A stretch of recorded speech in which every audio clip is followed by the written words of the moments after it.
what's going on in the studio, and you want to, because today we have a fun-filled, juicy, berrylicious, stone fruit, summer delicious show for you. In the second hour, of course, we're going to take you on the road with a Fork on the Road and the one and only Mark DiCarlo from the Travel Channel's Fork on the Road program.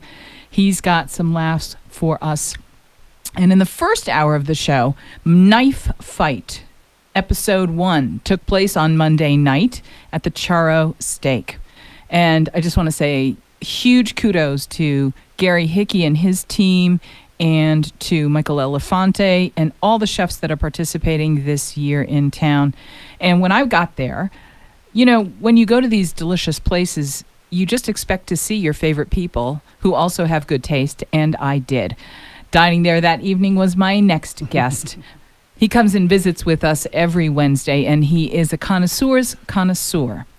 His name is Todd Getzelman. He is the owner of Revel Wine Bar, and on Monday night, he was having dinner at the Charo Steak. His dinner looked delicious. I almost asked him for a bite, but we saw the first episode of Knife Fight, and one of the judges on Monday night was none other than our second guest later on this hour, Travis Peters from the Parish. And of course, we are so incredibly proud of him because he won the national competition for the berry championships, and so everybody's teasing him now about his berries. And so because we are on live on YouTube and you can watch what's going on in the studio today, I thought I'd activate my berry-liciousness, and I wore my blueberry shirt and my berry apron just for Travis, Chef Travis from the Parish, coming in, talking to us a little later on. And because we are on live, I had to go the extra mile, and I've brought something to do a reveal with. And so today we're going to talk a little later on in this hour about stone fruit season. And I don't know if you can see this, but I made a beautiful peach pie with star anise and a crumble top. Oh, and I'm going to tell you what, amazing. Baby, that pie is still warm and it still smells good. Todd Getzelman, I made this for you, my friend. Oh, thank you. I appreciate it. Looks amazing. I got to, because you don't tell me the wine that's coming on with us like to keep before, the surprise, yeah. And I love the surprise. I genuinely love the surprise, and we don't do a lot of food pairing with these things because, well, we don't know what's coming, but it's also because that's part of the fun of it. Right. Is the element of surprise. But this time of year, it's almost impossible to not come in with something in the White family, and you've been really consistent with that. So I had a little bit of a hint or a trick up my sleeve. And I thought, well, I bet the wine you bring today is going to have a stone fruit note, if nothing else. And it almost doesn't matter where in the world it was from, whether it was from, California, Oregon, Washington, Arizona, Spain, France, Italy. I figured Switzerland, wherever it came from, it was going to have some little stone fruit note because it's just, that's what the season calls for. Yep. Of course, Todd Getzelman at Revel Wine Bar comes and visits with us as our summer sipping sommelier every Wednesday, and he brings us a wine that he is sure will delight us this time of year. And you've done that again today. What have you brought? So this is a Koozie Vale dry Riesling from Australia, actually. So kind of an older, well-known producer down in Australia. They've been there since, I think, the mid-1800s. Wow. But just making kind of cool, high-elevation Riesling. I mean, it's not typically a country that you think of for Rieslings, but just a great summer wine. Dry Riesling, so it kind of goes with a lot of different flavors. And definitely, I think it'll be interesting to try with this pie. Let's talk about Rieslings as a category, because I think most of us were introduced. There's some wines that just got a bad rap 20 years ago, never got over it, unless you really spend some time making the effort to become educated about the category and learn whether there was something better out there.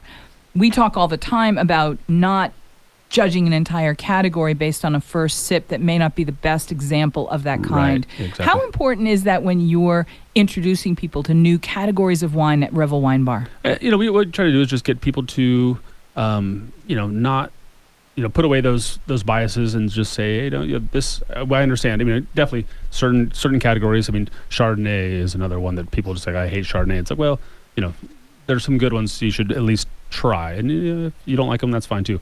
Riesling, Chardonnay. I mean, there's a handful of wines that kind of got a bad rap, like you mentioned early on. Maybe low quality versions. Well, Rosé's had that beef for a long time. Exactly. I think we've gotten over that. Yeah, I think exactly. Great Rosé has done its own PR campaign and said, Yeah. we're back. Absolutely. And the reason that, that these wines kind of got a bad name is because they were great wines that traditionally have been made forever. And then, somebody decided, well, we'll make a cheaper version. We'll make a million cases of this wine. And so we'll make a grocery store. Yeah, make a grocery store wine out of that because it's such a prestigious wine that eventually it gets kind of dumbed down a little bit, and then they're not good quality. But there's a reason that Rieslings are great and Chardonnays are great if you get the better versions of them. Okay, so let's go and do a Riesling 101. Mm-hmm. Let's talk about the category. And when you start off by saying Australia is not traditionally known, where would we normally think Rieslings would come from? Predominantly Germany. There's a handful of regions in Germany. It's a cool weather grape. I mean, so the regions that grows well are in cooler places. In Germany, in the Mosel, Rheingau, Rheinhessen, there's different places that are just traditionally, cooler weather places. I mean, like they're pushing the limits in the latitudes of where you could really grow grapes at all. Right. So you want this cool climate for Riesling. So Germany, I mean, they grow them in Austria. In the southern hemisphere, they do a little bit, but mostly Germany and Austria. What is a Riesling? What do you mean? Well, we see a bottle that says the word Riesling on it. What? So that is. I will point out three things that I observe. Okay. From and I know a little bit about wine, but I'm not a somm like you. So I noticed that Riesling bottles aren't shaped like other wine bottles. Correct. Sometimes they have a different color to the glass. Mm-hmm. I've seen them in blues. I've seen them in greens. I've seen them in browns, but I've never seen them in clear. Yep. And I've also known them to have very complicated-looking labels with lots of words. Usually and in foreign languages. In foreign languages. They sometimes will have doctors' names on them. Yep. I will tell you I've observed that. And I don't see them widely offered on lists at restaurants that would lead me to understand what foods they pair best with, which I find unusual because in this region, I happen to know that great Rieslings will pair beautifully with the food of the city of gastronomy. Absolutely. There's so many nuances to Riesling in general. There's different... So is Riesling a grape? Yeah, it's a grape.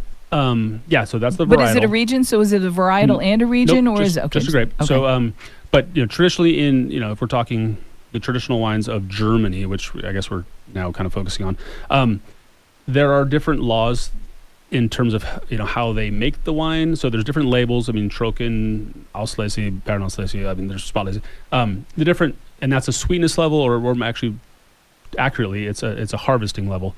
So they can be sweet, they can be dry. And when we say sweet and dry, we're talking about the natural sweetness that occurs depending on when in the season you harvest the grapes. Exactly. Because the longer the grapes are on the vine, the more intense the sugaring the more sugar will be there, and it's almost like riper fruit. Yep, exactly. And the Rieslings have gotten a bad rap for being overly sweet, but to be in their defense, sweet wines can be phenomenal. You just have to know what you're getting yourself into, and labeling and things like that really go a long way. But sweet wines, as we're talking about them now, and I almost don't want to give this Riesling a bad rap of talking about sweetness, but one of the things that great wines that have what we might identify as some sweetness almost always have a balancing note to them. Right. Of either a sour or an acid note. Yep. And so it's never just like drinking grape juice. Correct. Or German Kool-Aid. For sure. And and that's kind of why those wines are great, because because they are, getting back to what you just mentioned about the ripeness and the fruitiness of them, because they come from a really cool climate, they don't ripen that heavily, so they're naturally very tart. If you drank a Riesling with absolutely zero sugar in it, it would be almost off-putting in its sourness or its acidity level. So you want a little bit. We could use the analogy of lemonade. Lemon juice by itself is pretty terrible. Add some sugar and you've got lemonade, and it's a delicious drink, even if it doesn't taste sweet. And this wine that you've brought today is one of the wines that you're going to be featuring tonight at the complimentary wine tasting that Revel hosts every Wednesday from 5:30 to 7 p.m. And we are really fortunate that not only do we get to come out and partner with you, but we get to put together a VIP package for a listener to win. And a little later on in this hour, we're going to do that. Yeah. And when we come out, you have one of your partners from the wine distribution reps, and they will bring 4 amazing wines. You make them super value priced for what they are. There's certainly wines you would not find in most grocery stores or supermarkets. Absolutely. Even if you've gone to a wine specialty shop, then you're inundated with choices. You wouldn't necessarily know to go to these. Right. It reminds people that you actually at Revel Wine Bar also sell bottles To go. but that you can come and taste and experience the tasting with conviviality, meaning you get to come and taste with other people. And we can all share our notes. What does this taste like to you? Did you get this? Was this? And we learn together and we taste together. It's a discovery that you share. And it's one of the things that makes the conviviality, that wonderful conviviality at Revel, that really is the distinctive feature of that particular place. I think it's sensational. Thank you. I mean, that's really our goal. It's from day one, we've decided that, we want it to be a place where everybody can come and not feel overwhelmed with wine or wine knowledge or things like that. It's just it's a comfortable space that we try to create for those people. And you want to know why it's worth going out for? You want to know why, if you're going to make some plans to go tonight and meet some friends, this is the place to go, because the reps will bring things that you don't necessarily expect. I've been there when they've brought a French champagne. I've been there when they brought 2 reds, 2 whites. I've been there when they've brought 4 rosés. But they're always exceptionally high quality for the price and the value, and they're delicious. Right. And you will always learn something, and you will almost always meet somebody. It's very, very interesting. Yeah, it's fun. It's really a lot of fun. Great. And getting that, so tonight is actually the first time that we've been doing these that we decided that we're going to actually host it ourselves, because we wanted to pull a couple wines out of our own cellar that we just decided, hey, what? We have some wines that we want to showcase that are on our list, and people don't always get a chance to taste and enjoy. So we're like, this time we're gonna. I love that. I'm gonna be hosting it. I'll be pouring today at the table. So we'll have this. We'll have a couple other really cool wines. We have a new wine that actually is just coming in this afternoon. Ribera de Duero Tempranillo. My favorites. Yeah, and it's gonna go on our wine list, and it's gonna be the first chance that people can kind of taste it. So that'll be fun. And then we'll have a couple whites and a rosé as well. I love Spanish wines. Yeah. They really are still diamonds at bargain basement prices. Absolutely. But the thing that's kind of cool about this is when you talk about this is like when John Bretcher and Dorothy Gator from the Wall Street Journal's Guide to Wine would have special bottle night. Uh-huh. You go into your own cellar and just stop and make an excuse. And I think we're going to use that as the talking point too, to remind people that if you've got a wine collection, and people bring bottles to your house, and over time you might accumulate a little bit of it's always good to be reminded to go, let's go look through the bottles together and pick out a few just to taste and try together. Exactly. What's the worst that can happen? Exactly. The worst that can happen is you don't do it. They last too long. Yep. They go bad. And they go bad. Yep. Don't waste good wine. Yeah. And this is as good an excuse as any. Come out and taste. And wine is one of those things that it's meant to be consumed. Yeah. I mean, there's definitely collectible wines, but for the most part, if you're not drinking them, what's the point? What's the point? Yeah, for real. All right, we're going to take a very quick break, and we come back. We're going to slice into this pie. We're going to take a sip of this wine, not necessarily together, but I want to tell you that these Rieslings really go beautifully with the current art of the taco as it's being practiced by some of our favorite people here in Southern Arizona. This week I went to Penca, and David Solorzano has a mole tasting. The crew from Penca Restaurant go to Mexico every summer. They closed down for a week. They went down to Mexico. They went to Mexico City and Oaxaca, and they came back with so many incredible flavors as inspirations. They're producing moles from rare chilies that you can't imagine. They're so good. Cool. You've got to go taste this. Yeah, that's awesome. You've got to go taste this. This is the kind of wine I'd want to drink. And then Maria Mazon at Boca Tacos. It's Exotic Taco Wednesday. I'm going to guess that this is going to go beautifully with those bright, vibrant flavors. She uses a lot of fruit in her salsitas as well. Yep. So we're going to take a break. 520-790-2040 is our number. We'd love to hear from you. This is Around the Table, live from the City of Gastronomy on AM 1030, The Voice. Hey, everybody, welcome back. It's Around the Table live from the City of Gastronomy, AM 1030, The Voice, trusted local news and talk. Having a slice of pie with Todd Getzelman. In the break, I made some stone fruit pie. I'm originally from New England. And this time of year, pies made with stone fruits and peaches and plums and nectarines. They're oftentimes blended with a little bit of blueberry. And I didn't have the blueberries because I'm not in New England. But what I did have are these fantastic local, ripe, beautiful peaches.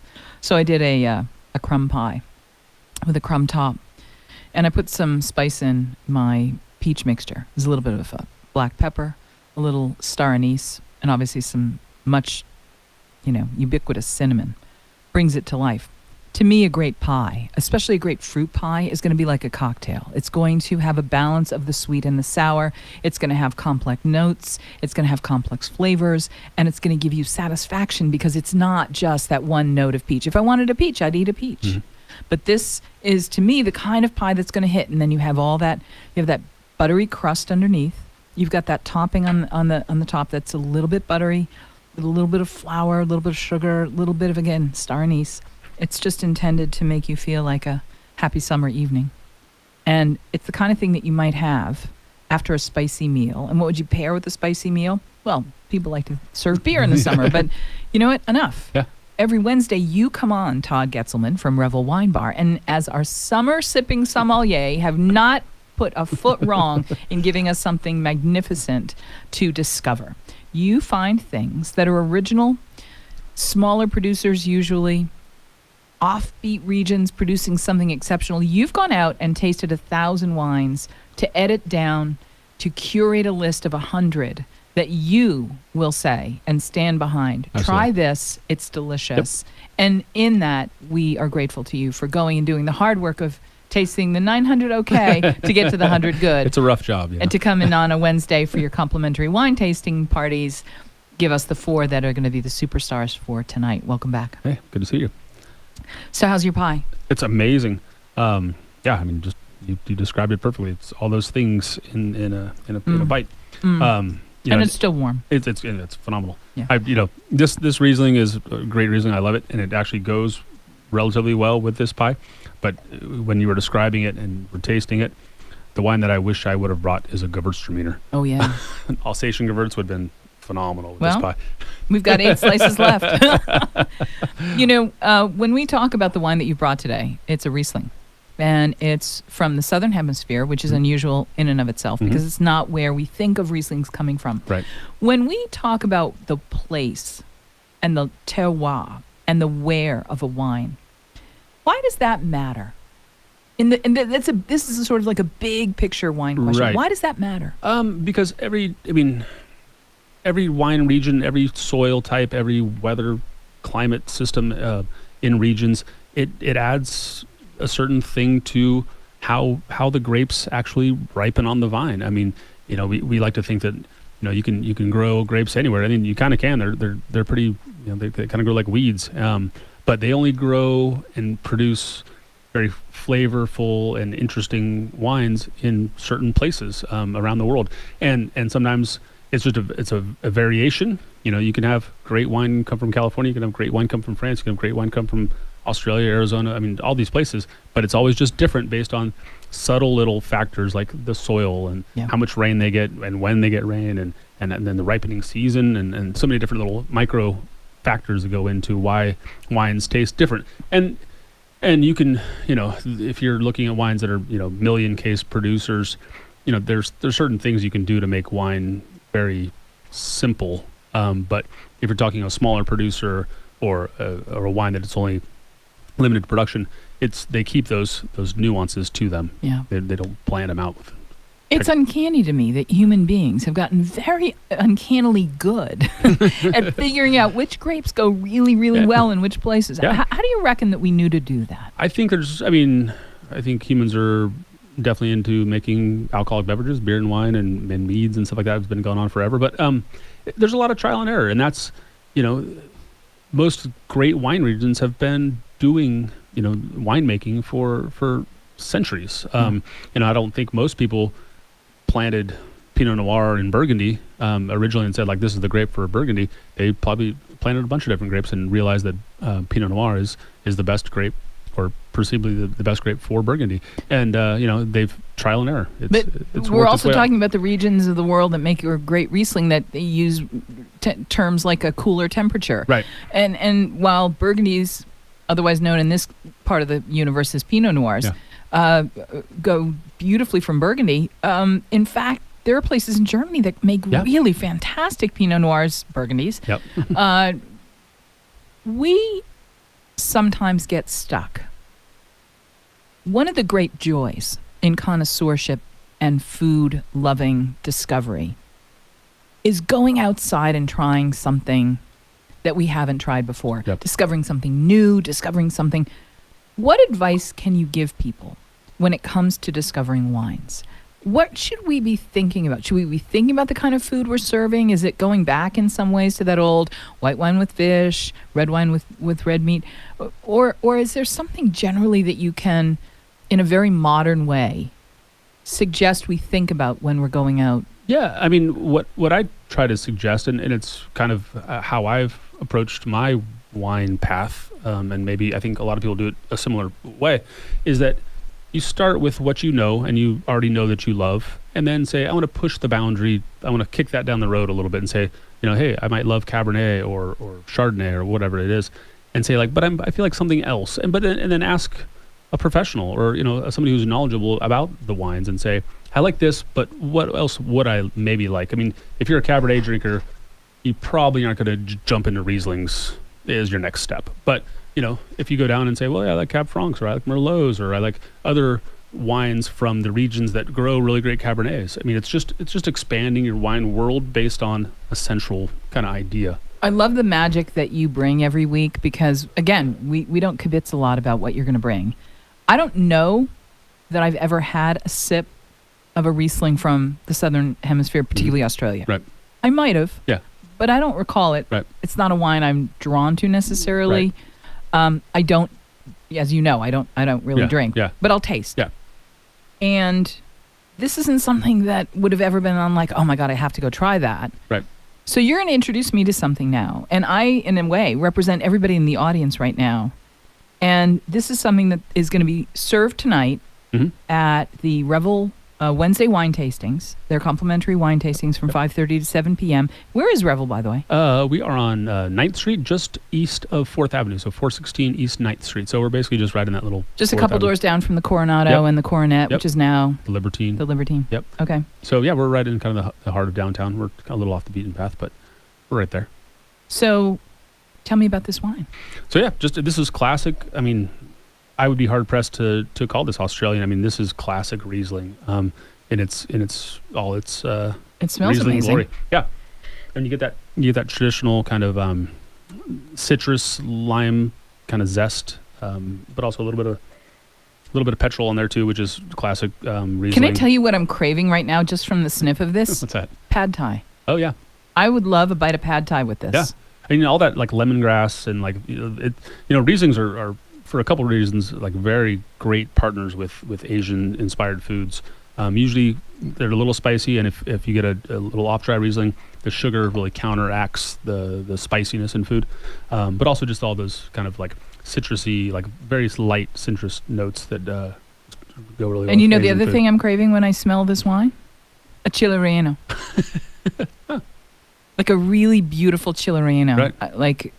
Like just a simple one. Yeah, like sure. roasted poblano. Yeah. Just really simple. Yep, and definitely don't want to overpower because this is it's a light wine. I mean, it's got a lot of interesting complexity, but it's not a big brooding wine. It's light and fresh. So yeah, any kind of summery, slightly spicy food would be amazing with this wine. Yeah. This is delicious. This is really shockingly delicious. Yeah. Well, yeah, Rieslings are hugely underrated as a category. I mean, some of the best quality, if you're talking like complexity and quality of different wine, Chardonnay is one, Riesling is one. I mean, in the white wine category, there's only a handful of really well-made wines that will, number one, will last. These are ageable wines. I mean, you can keep these for 5 or 6 years to up to 10 years probably, and it'll only gain more interest as it goes. But so as a native New Englander, there's a third food offering that I would throw out that I would say would be really good with this. And there's going to be 2 directions I'm going to go. The first is I'm going to go to my native New England, and I'm going to do a real New England fried clam roll. Right. Yep. Fried scallops, fried clams in a roll, butter on the side. Yeah. This wine, that's a home run. For sure. And then let's come back out to Southern Arizona in the city of gastronomy. A great fish taco. Yeah, absolutely. This with a great fish taco. Yeah. All day long. Yeah, a little squeeze of lime on top, and it'd be perfect. As my friend John Fina would say, all day long and twice on Sundays. Exactly. Yeah, it would be good. Yeah. These would be great pairings. Yeah, and that's getting back to the whole idea of like why Rieslings have had a bad rap in the past is just that they just Germany specifically is where most of these came from. They were keeping the good wines for themselves and sending us the Americans the cheap, sugary, the soda pop wines. Well, let's talk about Riesling in another sense.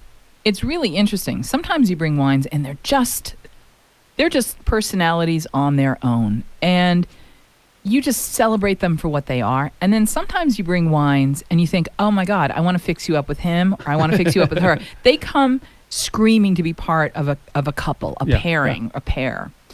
This is one of those wines that is screaming for food. Right. I don't know that I could sit and sip this just for sipping. It has to have, some cheese, some noodles, something with it. For sure. This to me speaks to why we have wine, right? Which is not just for cultural sipping, but really to complement food. This to me is a celebration of what wine is supposed to be, which is that companion to great food. Absolutely, yeah.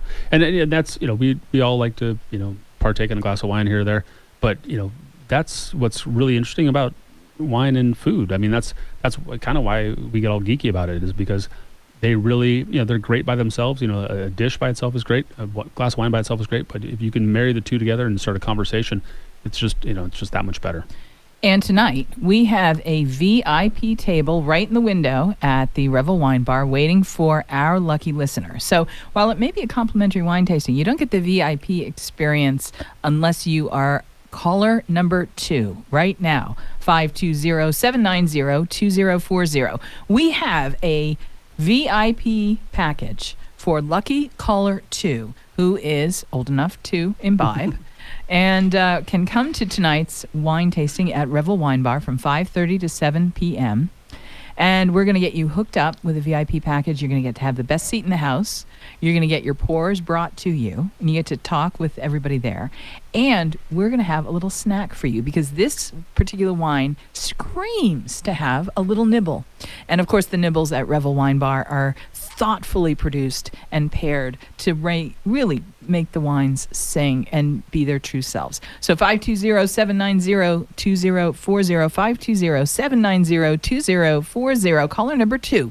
You can be my guest, and you can be Todd's guest tonight for a VIP tasting at Revel Wine Bar, located on 9th Street, just east of 4th Avenue.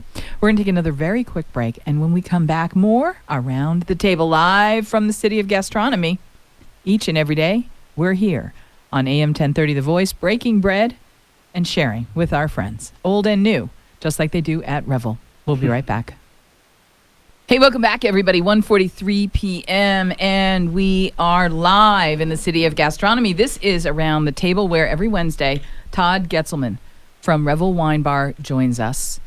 Revel Wine Bar is located at 9th Street, just east of 4th Avenue, just a couple of doors down from the Coronado Hotel and the Coronet, and we are delighted that he is here today with us as our summer sipping sommelier, who has not put a foot wrong all summer long and brought us nothing but delicious options.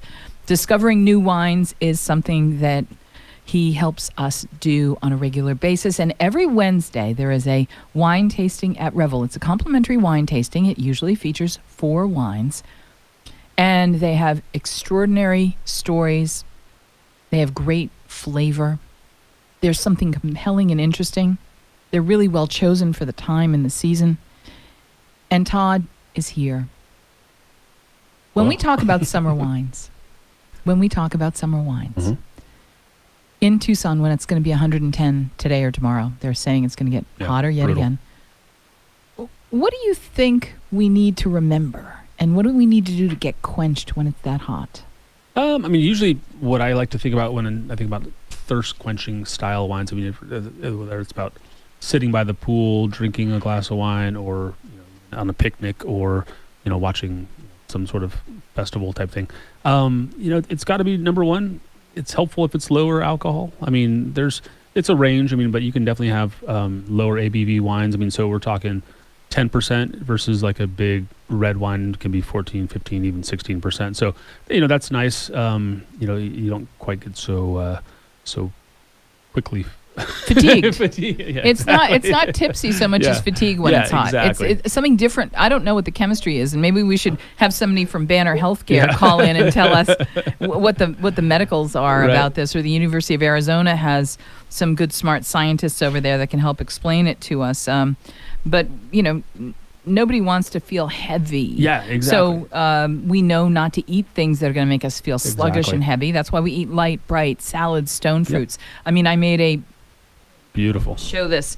I don't know, Bob. You've got the monitor on over there. We've got YouTube live on today for the studio, and I've made a really lovely stone fruit salad. And the stone fruit I've dressed with a simple kind of traditional French syrup made with lemon and a little bit of sugar, but it's also got some beautiful French thyme in it. So that herbaceous flavor is going to really accentuate the lovely notes. I would have, if I had some, I would have had some fresh basil chiffonade into this as well. And, when you have something like this, a salad like this, with a little fresh basil in it, or even a little arugula and fresh basil, you can just put it on a toasted bolillo roll or a piece of toasted Don Guerra bread. Absolutely. And you end up with something that's like a magnificent stone fruit sandwich that maybe you have a little piece of cheese with it, maybe you don't, but it really lends itself to keeping your lightness in this time. What do we want to know about when we talk about wine, and I've been talking about wine for 20 years, and we've come a long way. There are a lot of options now, and almost too many, to be honest. Is it possible that we could have too many choices? I mean, it's a matter of there's definitely a saturation, but that's also what makes wine an interesting little journey for all of us. Is that out of the bazillion, if there was only 10 wines to choose from, it'd get a little boring after a while. So the fact that there are millions of wines to choose from, you can kind of create your own little guide or your own little path through the wine world, and you're not going to run out of choices ever. Well, you know whose food in town I would want to eat with this particular sip of Riesling? Who's that? Travis Peters from the parish. Oh, yeah, absolutely. Wouldn't his food be good with this? Absolutely. He does amazing things. And he's got a line of hot sauces now, and they look almost like a rainbow of colors, almost as colorful as our stone fruit salad. So Travis Peters was one, when we were all at Charro's Steak the other night, he was one of the judges for the first round of Knife Fight. And he calls in to the show today to tell us about what it was like judging that first round, and from where his vantage point was, what Knife Fight this year promises to bring. And he also has a big announcement about his hot sauces. So in all of those realms, he comes and joins us today. Hey, Travis, how are you, Chef? I'm great. How are you guys doing? Awesome. Todd Getzelman's here from Revel. We loved the other night, and you look like you were really intense in the tasting. And you guys really brought a serious connoisseurship and evaluation to the tasting for the Knife Fight. Will you talk a little bit, because you just won a big national competition. You've been a competitor on shows on Food Network. You might just be the person with the most judging cred right now in this town. Talk a little bit about judging, because when we all go out, we all judge. We all judge the things we taste. Yeah. But you are somebody who can actually teach us what judging should be about. What were you tasting for the other night? Well, and I don't know if I'm any expert, but I do appreciate the intro. It's funny, but with the Knife Fight, it's such a heated competition that's full of friends. So our community is getting so much tighter that I found myself, I needed to separate myself from actually knowing everyone that was in the competition, because I love them all dearly. And what I was looking for personally, and where I found maybe I had a little bit of success in the past with my own competition, is if there's a secret ingredient, then that's what I focus on making the star no matter what. And if there's a story that you need to tell, I focus on making sure my food tells that story. So I always focus on that more than, if hypothetically, if the secret ingredient is garlic and I have a steak, I want the garlic to be the star of that dish, not the steak. I want maybe the steak is just a little bit there to enhance it. So stuff like that. So when I'm judging that, I kind of see what story they're telling, or how the secret ingredients are kind of shining and being the hero of the plate, not just a side actor or something like that. That's cool. So when we come up to Parish, what's the star at Parish? What do you want people to come and experience that haven't been there before? Because I want to encourage people that this time of year especially, you have been rocking it for the last 6 months and representing Tucson magnificently on the national stage. Well, thank you. And people need to come up and understand that you and your entire team are doing some flavor things that are just out of sight. And I want people to discover what's going on up there. And so from the standpoint of what's the star up there right now? I mean, I appreciate that so much. Everything we do, even though we're a Southern-style restaurant, we really do try to represent Tucson as much as we possibly can at all times, including even the local art that we have here. We only do local art. So I think the star, man, what is the star? I think the star is just our attention to detail and the quality and the trust that we've built. It's just an experience, from our drinks to our hostess greeting you. We just try to let it be a really fun, nice place. I know that we're a little far for some, so it's a destination. So we want it to be worth your time, and so we just make exciting food. I think our team's creative outlook at doing every single detail and everything we do is probably the star to enhance an experience for everyone. And so I know that doesn't answer the flavor part. Well, what are some of your signature dishes that perennially people love coming up to Parish for, that make them drive out of their way to come visit you for? I'm going to argue it's the actual hospitality and conviviality. It's not a particular protein, or you don't have one dish that people travel from around the world for. They travel because of the conviviality that you achieve, that you give your guests like a spiritual seasoning. I hope so.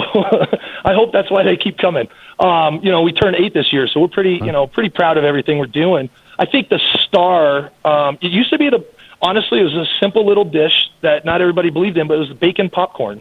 And we cooked that, everything fresh at once, was like our star dish. People talked about it a lot. And just recently, we have a pasta dish that took over called the Drunken Angel. And that has lobster stock and saffron and crawfish and shrimp in it. I think people seem to be going crazy for lately. So that's probably the star of the food end of it. I think everything we do has got a lot of flavor and a lot of love. Just a lot of details in it. So I want to pick up on that note because we're coming from a place where disciples of the Swiss hotel school made the kitchen a somewhat ferocious place. Traditional French and European trained chefs would, in the very brigade tradition of Escoffier, marshaling their kitchens with will and firmness to achieve excellence. We've gone from that and fine white tablecloth dining to where we are today. You would never have heard somebody 25, 30, or 50 years ago talking about how much love a chef was putting in his dish. Now, maybe if you knew them personally, you would know that that's what they were doing, but they would certainly not be featured in the New York Times Wednesday food section talking about, I'm putting all my love in my dish, right? So, but now, whether it's Emily Lagasse on his new internet show freely talking about love in his dishes. 20 years ago, he would talk about the essence, and he made it seem like the essence was just seasoning, a spice, but that's not what it was. It was really what he was putting of himself in that dish. Yeah. Will you talk about what's happened, that we can have a conversation about what a chef is putting in a dish in the way of intention and energy and emotion, and how that actually is something widely recognized as something that makes a difference in how something tastes? Sure. I mean, if you think about it, what's your favorite food? What's your favorite memory with food? A lot of times I think people are going to answer that with, my mom used to always make this, or my grandmother used to make this. It's associated with love, and it's associated with passion. They didn't do it to make customers, and they didn't make this amazing food or this amazing family experience to get recognition in a newspaper. And I think, at least for me, I can't speak for anyone else. For me, that's just my approach. If I'm not interested in it, then what the hell am I doing it for? Right. So I just cook food that I want to eat, and I hope everyone else loves coming over and having dinner at my house. And it seems like they do, so I continue making food I love. and I just grab ingredients that I think are beautiful, and I just try to put that passion in there. I think it translates to just the guests often tell me they feel the love in the food. And I don't know if it's a placebo effect, but I think it's effective either way.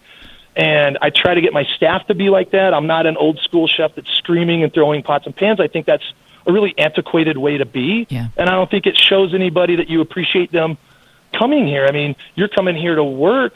You're doing me a favor. I'm not doing you a favor. So I try to build that family team, as cliche as that sounds, and we just try to pour it into the food. And I think hopefully it shines through. And I hope I know other people do that at their restaurants too. And I think it's a really healthy way to run a kitchen.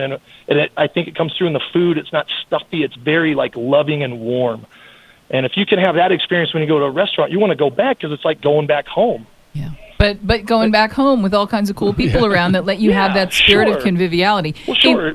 Maybe you can't go back to New York where you're from every single day, but you can go to a restaurant that you feel warm and cuddly in, and then the food brings that emotion out too. And then there you are. You feel great. You might not miss home as much. Hey, we're talking with Chef Travis Peters from the Parish, who was one of the judges at this past week's Monday nights, just a couple days ago, actually. Yeah. Knife fight. And on Facebook, you are featuring this extraordinary array of hot sauce. Now, talk a little bit about your hot sauce program. What's going on up there? Well, it's funny. I just make it up as we go. It all started with a local produce purveyor who had a bunch of peaches that were damaged by hail, and so they weren't pretty to go on anything. And I said, send them to me, and I'll figure out something to do. And that was the first hot sauce that I did. I got way more peaches than I thought he had. And so I just said, crap, let's figure something out. So we started we did a peach hot sauce then, and it kind of snowballed from there. So we've just, whatever we can get our hands on, we will make. A lot of times it's fruity because it's kind of fun to mix fruity tones with some chili peppers, but we just grab on to any interesting chilies or interesting fruits and see what we can come up with. And not only do you offer them for your guests on the dishes that you prepare, and once in a while I know that you'll have the occasional oyster offering for your guests, and this would be delicious on those. But these are things you actually sell as well, is that correct? Yeah, we just started selling them in-house, and I'm working on, hopefully, cross your fingers, we can get them a little bit, we're able to ship them out. We've been getting a lot of requests and maybe a little bit of distribution, but that's down the road. But right now, if you come in, we have a rotating array of flavors, and it's kind of always changing. So you guys stay tuned. It's kind of cool. You can build your collection of Parish hot sauces if you want to. I love it. Well, listen, the wine that Todd brought today was a Riesling, and we've been craving certain flavors as we sipped it and imagined what it was just going to be the perfect companion for. And I said, the second guest today is going to bring some hot sauce that we are going to say, this is a perfect pairing. Absolutely. Travis Peters, tell everybody when you're open and some special things you have coming up. Why should we make sure that we are headed up to Parish sometime soon? Yeah, we open every morning, except for Sunday, we have brunch, so we open a little bit earlier. But every day we open at 10, and we close at 10, and then on the weekends we're open till midnight. And then brunch we open up at 9:30.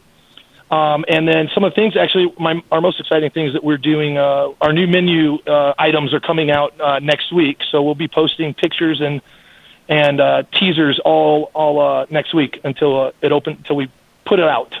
So that's kind of the exciting thing happening right now for us. Thank you so much, Travis Peters. Congratulations, Thanks for being with us. I want to shout out that I love Revel, so I just wanted to throw that out there. Thanks, Travis. We should have a chef night at Revel. That's what we should do. We should do a chef night at Revel. That sounds so fun. Awesome. All right, well, we're running out of time. Todd Getzelman, every Wednesday is so much fun to be here with you. Thank you again. so much. I appreciate it. Tonight, 5:30 p.m., we've got our VIP coming. We've got a whole crew of people joining us tonight. Looking forward to it. 5:30 to 7 at Revel.